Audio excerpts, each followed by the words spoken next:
কি রান্না করছিস? এটা কি গো? এটা উচ্ছে গো, পটল না, উচ্ছে, ভেন্ডি, ভিন্ডি আর টমেটো। এটা উচ্ছে রান্না করো।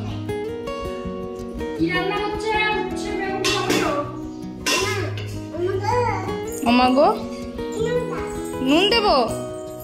নুন ছাড়াই রান্না কর। তাও অল্প অল্প নুন দিয়ে করো। না, দিয়ে দিয়েছি। আর কি দেবো? মশলা? কি মশলা?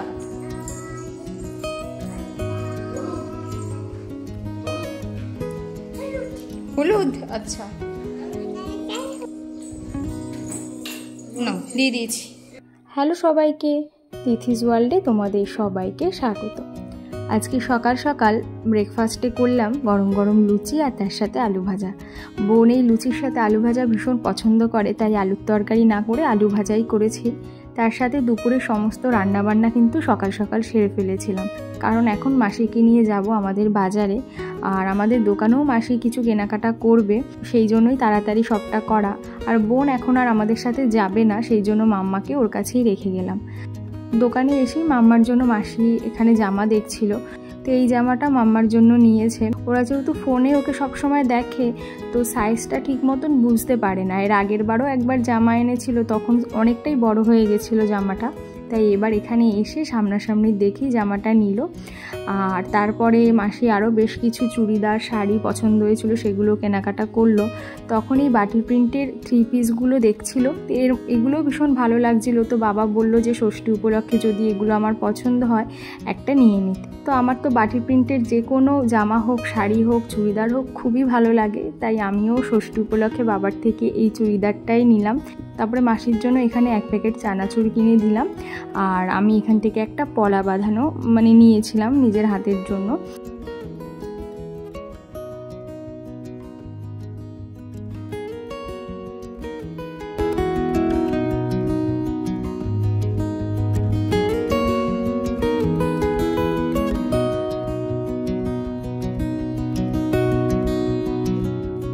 এরপর গিয়েছিলাম মাসির ব্লাউজ, চুড়িদার কিছু বানানো ছিল, সেটা বানাতে দিতে। আর আমি বিয়ের আগে থেকে এই কাকিমার কাছে সব কিছু বানাই, এখনও কম বেশি বানাই, সেই জন্য মাসিও যখন আসে সুযোগ পেলে এই কাকিমার থেকেই সবটা বানিয়ে নিয়ে যায়। তো বেশ কিছু জিনিস ছিল, ব্লাউজ আর চুড়িদার, সেগুলো এখানে দিয়ে গেল বানাতে, যাওয়ার আগে দিয়ে এসে আবার মাসি নিয়ে যাবে। তো এইদিকে আমরা বাড়ি চলে এসেছি, আর মাম্মার জন্য আসার সময় না এই স্লেট আর পেন্সিলটা নিয়ে এসেছিলাম। তো এরপরে দেখো মাসিরা ঘরে বসে গল্প করছিল বলে মাম্মা এখানেই খাবে, ও নিচে ডাইনিং টেবিলে বসে খাবে না, তাই বাধ্য হয়ে এখানে নিচে বসেই ওকে আজকে দুপুরে খাইয়ে দিলাম। তো এবার আমরা খেতে বসবো, সেই সময় মাসি আবার পাট শাক দেখে গরম গরম পাট শাকের বড়া করলো। তো চলো এবার দুপুরের খাওয়া দাওয়াটা সেরে নিই, তারপর আবার আসছি।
বিকেলের দিকে মাম্মাকে নিয়ে রাস্তার দিকে একটু ঘুরে আসলাম, এসেই আগে সন্ধেটা দিয়ে নিলাম।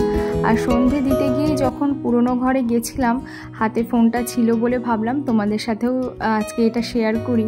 এই যে ঘরগুলো দেখছো পুরনো, এই ঘরগুলোতেই কিন্তু আমরা মানে থাকতাম। আমার জন্মও এই ঘরে এবং ছোট থেকে আমি এই ঘরগুলোতেই বড় হয়েছি। এই নতুন ঘরটাতে আমরা থাকছি, তাও নতুন বলতে 11-12 বছর হয়ে গেছে। তার আগে কিন্তু আমরা এই ঘরেই থাকতাম। তো আমাদের এখানে রান্নাঘর, ডাইনিং টেবিল এগুলো থাকতো, সেগুলোই তোমাদের ঘুরে দেখাচ্ছি। মানে এই যে ঘরটা, এখানটা আমরা ডাইনিং রুম ছিল, এটা আমাদের, এখানে আমরা বসে খাওয়া দাওয়া করতাম। আর তার পাশে ছিল আমাদের রান্নাঘরটা ছোট। তো সবই যেমনটা তেমনই রয়েছে। আর নতুন করে আমার বিয়ের সময় রঙও করা হয়েছিল, আগে একটু অন্যরকম রঙ ছিল। তো এই ঘরগুলো পুরনো হলেও কিন্তু প্রচুর স্মৃতি এই ঘরে আমার জড়িয়ে রয়েছে। মানে আমার সমস্ত স্মৃতি এই ঘরেই জড়িয়ে রয়েছে ছোট থেকে। কারণ ছোটোবেলা থেকেই বিভিন্ন ছোট ছোট মুহূর্ত বা অনেক স্মৃতি যেগুলো আমার এই ঘরের প্রতিটা দেওয়ালের প্রতিটা কোণায় জড়িয়ে রয়েছে। তো ঘুরতে ঘুরতে আমাদের এই শোকেসটা দেখলাম। এই ঘরটাতে আমি আর মা শুতাম, মানে বাবা শুতো পাশের ছোট ঘরটাতে, আর আমি আর মা এই ঘরে শুতাম। তো এই ঘরে এই শোকেসটা আমরা তখন ব্যবহার করতাম। তখন তো সাজানো গোছানো ছিল, এখন সব নতুন ঘরে চলে গেছে, অনেক জিনিস মানে বাতিলও হয়ে গেছে। তো ওখান থেকে আমার এই পুরনো ছোটোবেলায় দার্জিলিংয়ে রুমে একটা আর কি হোটেল রুমের ছবি। তো এই যে ছবিটা একটু আগে দেখলে, এটা হচ্ছে আমার মায়ের মানে বিয়ের আগের ছবি। তখন আমাদের না ক্যামেরা ছিল, আগে তো আর এরকম স্মার্টফোন ছিল না, কিন্তু আমার বাবা ফটো তুলতে খুব ভালোবাসতো বলে আমাদের ক্যামেরা ছিল। তো সেগুলো দিয়ে বাবা প্রচুর ছবি তুলতো আর এরকম অ্যালবামে রেখে দিত।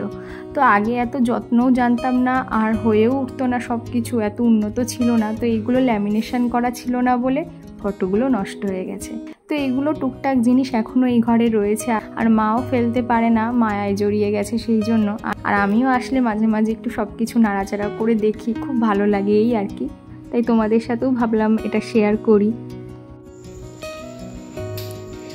এই যে আমরা এখন রান্নাঘরে চলে এসেছি সন্ধ্যাবেলা।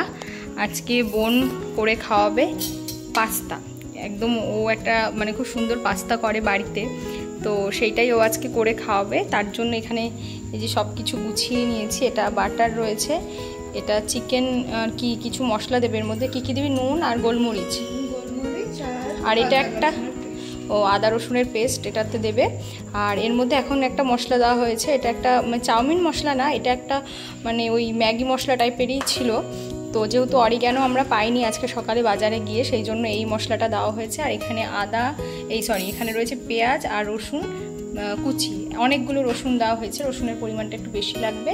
আর এটা হচ্ছে ওই দুধের যে শটটা, সেই শটটা, এটা দিয়েও ক্রিম করবে আর কি। আর এদিকে এই যে পাস্তাটা সিদ্ধ হচ্ছে নুন আর তেল দিয়ে। তো দেখা যাক ও কীরকম করে। হোয়াইট সস পাস্তা করবি তাই তো? যাই হোক, আর একটা যেটা ও দিয়ে থাকে এর মধ্যে, সেটা হচ্ছে পালং শাক, তাই তো? পালং শাকটাও বাজারে আজকে পাইনি, সেই জন্য আনতে পারলাম না, নাহলে আরও ভালো হতো আর কি। এই যে এবার কড়াইতে দিয়ে দিয়েছি তেল, আর এখন দেবো বাটার। দেখ এতটা বাটার দেবো না একটু দেবো? ঠিক আছে, জমে গেছে। এবার এই যে চিকেনটাকেও ম্যারিনেট করছে, আদা রসুন বাটা, একটু গোলমরিচের গুঁড়ো, নুন, আর ওই মশলাটা, ওই একটা মশলা দিয়ে আর কি, সেটা যে কোনো ম্যাগি মশলা হোক, মিট মশলা হোক, কিংবা যদি অরিগ্যানো থাকে তাই তো, সেগুলো দিয়ে। এবার এটাকে ফ্রাই করবি তাই তো, মাংসটাকে এখন দিয়ে দে, নয় পুড়ে যাবে। কম কমানো আছে।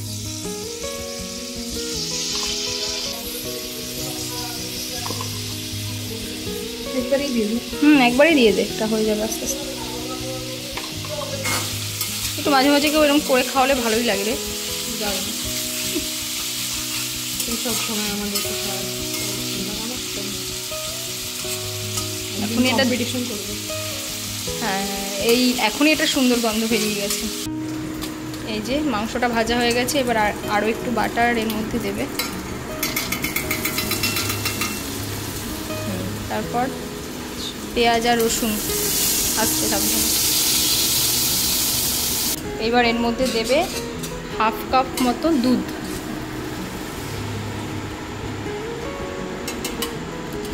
কিন্তু আপনারা এটা বাড়িতে একবারই করবেন মাঝে সাঝে, এত বাটার আবার দুধ, আবার ক্রিম। ওইটুকু স্পিনাচে কিছু হেলদি হবে না, তার আগে যা যা পড়ে গেছে। মাসে একবার ঠিক আছে, ঠিক আছে। আর এই মাসে আর খাবো না কিছু। দেখতে খুব ভালো লাগছে। একবার আমি করেছিলাম কিন্তু বাড়ির কারোর পছন্দ হয়নি খেয়ে,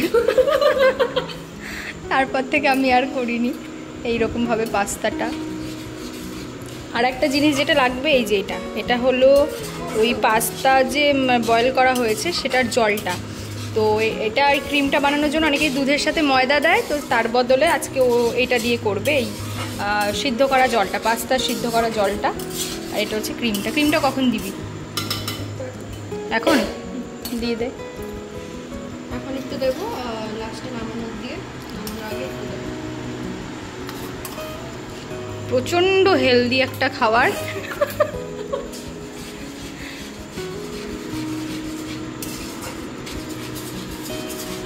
গোলমরিচ দিলাম,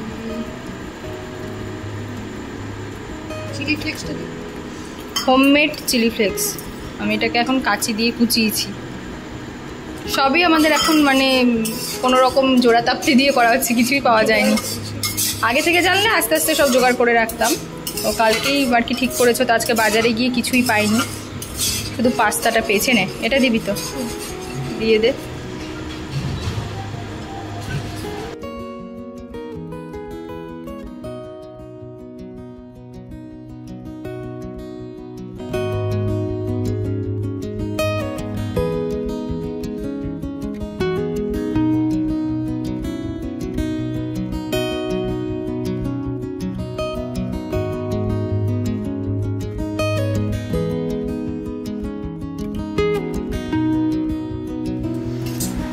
এই যে প্রায় হয়েই গেছে আমাদের পাস্তা রেডি। নামানোর আগে দিয়ে একটু চিজ আর অরিগ্যানোটা দিলে ভালো হতো, কিন্তু না থাকার জন্য একটু বাটার দিয়ে দিয়েছি শেষে। যাই হোক, খেতে কিন্তু দারুণ হয়েছে। আমি কিন্তু অলরেডি একটা খেয়ে দেখলাম, খুবই ভালো হয়েছে। আর একটু ক্রিমি হলে ভালো হতো, মানে দুধের পরিমাণটা মনে আর একটু দিলেও ভালো হতো। দুধ চিজটা দিলেও ভালো হতো। রেডি? ঠিক আছে।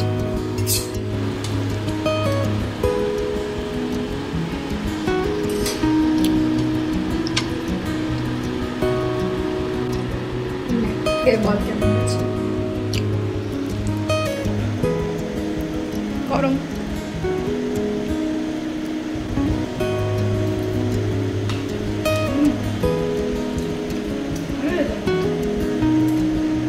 ভালো। গরম তো।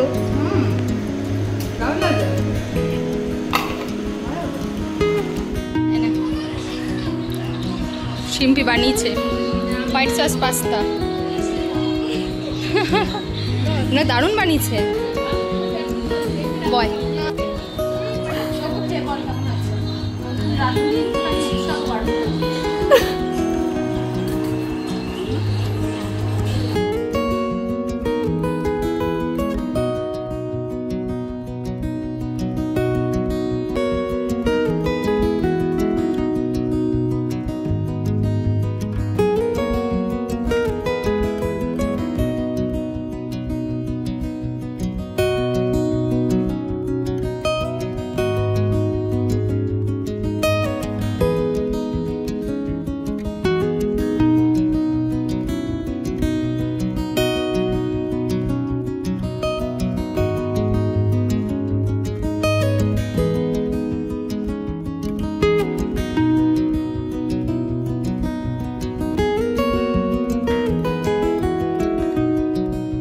রাত্রিবেলা খেতে বসবো সেই সময়ই হাজব্যান্ডের ফোন আসলো। ও বলল যে ওরা আমাদের এখানে কল্যাণীতে একটা কাজে রাতের দিকে এসছিল, তো তো আমি শোনা মাত্রই বললাম বাড়ির সামনে দিয়েই যখন যাবে একবার অন্তত ঢোকো। তো বাবাও সঙ্গে ছিল, যেহেতু দুজন একবার এসে দেখা করে চলে গেছিলো, তখন বাজে প্রায় ওই 10টা মতন, সেই সময় আর কি ওরা এসছিল, তাই দেখা করে গেল। আর এই ফাঁকে আমি যে কিছু জিনিস ওর কাছে পাঠিয়ে দিলাম ওই বাড়িতে, কারণ যাওয়ার সময় বাইকে করে যেতে গেলে আবারও ব্যাগপত্র ভরে যায় আর কি সব কিছু। তাই ওই যে নেল এক্সটেনশানের জন্য কিছু জিনিস এনেছিলাম, সেগুলো তো অনেকটাই জায়গা লাগে, তাই এগুলোর কাজ মিটে গেছে বলে তাড়াতাড়ি করে এগুলো একটা ব্যাগের মধ্যে ঢুকিয়ে গাড়িতে দিয়ে দিলাম। যাক, একটা বোঝা তো মাথা থেকে নামলো, এরপরে যাওয়ার সময় আরও যে কত কিছু হবে তার কোনো ঠিক নেই। তো এই যে ওরা এদিকে বেরিয়ে গেল, আর এর সাথে আজকের ভিডিওটাও এখানে শেষ করছি। খুব ছোটোর মধ্যে আজকে সারাটা দিন তোমাদের সাথে শেয়ার করলাম। ভালো লাগলে একটা লাইক করো, আর যারা যারা আমার চ্যানেলটা এখনও সাবস্ক্রাইব করোনি তারা প্লিজ আমার চ্যানেলটা সাবস্ক্রাইব করে আমার পাশে থেকো। আবারও দেখা হবে খুব তাড়াতাড়ি পরের ভিডিওতে। সবাই ভালো থেকো, সুস্থ থেকো। Thank you.